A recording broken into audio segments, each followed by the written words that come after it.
நற்செய்தி வாசகம். லூக்கா எழுதிய நற்செய்தி 11ஆம் அதிகாரம். ஆண்டவரின் உயிருள்ள வார்த்தைகள் 29 32 முடிய. மக்கள் வந்து கூட கூட இயேசு கூறியது, இந்த தீய தலைமுறையினர் அடையாளம் கேட்கின்றனர். இவர்களுக்கு யோனாவின் அடையாளத்தை தவிர வேறு அடையாளம் எதுவும் கொடுக்கப்பட மாட்டாது. யோனா நினைவே மக்களுக்கு அடையாளமாய் இருந்ததை போன்று மானிட மகனும் இந்த தலைமுறையினருக்கு அடையாளமாய் இருப்பார். தீர்ப்பு நாளில் தென்னாட்டு அரசி இத்தலைமுறையினரோடு எழுந்து இவர்களை கண்டனம் செய்வார். ஏனெனில் அவர் சாலமோனின் ஞானத்தை கேட்க உலகத்தின் கடை கோடியிலிருந்து வந்தவர். ஆனால் இங்கிருப்பவர் சாலமோனிலும் பெரியவர் அல்லவா? தீர்ப்பு நாளில் நினைவே மக்கள் இத்தலைமுறையினரோடு எழுந்து இவர்களை கண்டனம் செய்வார்கள். ஏனெனில் யோனா அறிவித்த செய்தியை கேட்டு அவர்கள் மனம் மாறியவர்கள். ஆனால் இங்கிருப்பவர் யோனாவை விட பெரியவர் அல்லவா? இது வாழ்வு தரும் கிறிஸ்துவின் நற்செய்தி. கிறிஸ்துவே உமக்கு புகழ். ಲೂಕ ಅಧ್ಯಾಯ 11 ವಚನ 29ರಿಂದ 32ರವರೆಗೆ. ಜನರ ಗುಂಪು ದೊಡ್ಡದಾಗುತ್ತಿರಲು ಯೇಸು ಅವರಿಗೆ, ಈ ಸಂತತಿಯು ಕೆಟ್ಟ ಸಂತತಿಯೇ ಸರಿ, ಇದು ಸೂಚಕ ಕಾರ್ಯವನ್ನು ನೋಡಬೇಕೆನ್ನುತ್ತದೆ. ಆದರೆ ಯೋನಾನನ ಜೀವಿತದಲ್ಲದ ಸೂಚಕ ಕಾರ್ಯದ ಹೊರತು ಬೇರೆ ಯಾವುದೂ ಇದಕ್ಕೆ ದೊರೆಯುವುದಿಲ್ಲ.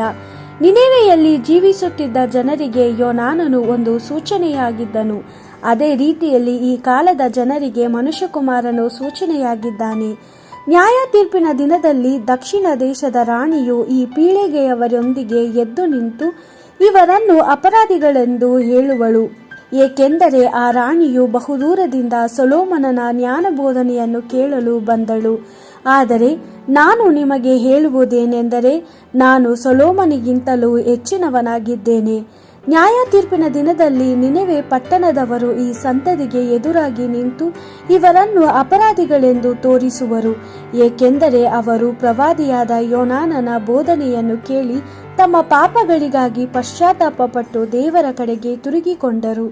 ಆದರೆ ನಾನು ಪ್ರವಾದಿ ಯೋನಾನಿಗಿಂತಲೂ ಹೆಚ್ಚಿನವನಾಗಿದ್ದೇನೆ. ದೇವರ ವಾಕ್ಯವಿದು. ದೇವರಿಗೆ ಕೃತಜ್ಞತೆ ಸಲ್ಲಲಿ. Gospel according to Luke chapter 11 verse 29 to 32. As the crowd increased, Jesus began to speak in this way.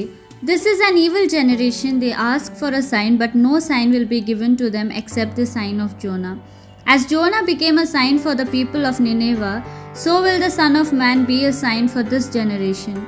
The queen of the south will rise up on the judgment day against the people of this generation and condemn them.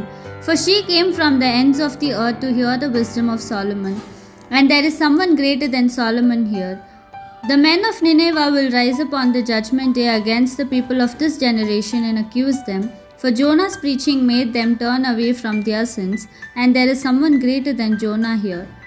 The Gospel of the Lord. Praise to you, Lord Jesus Christ.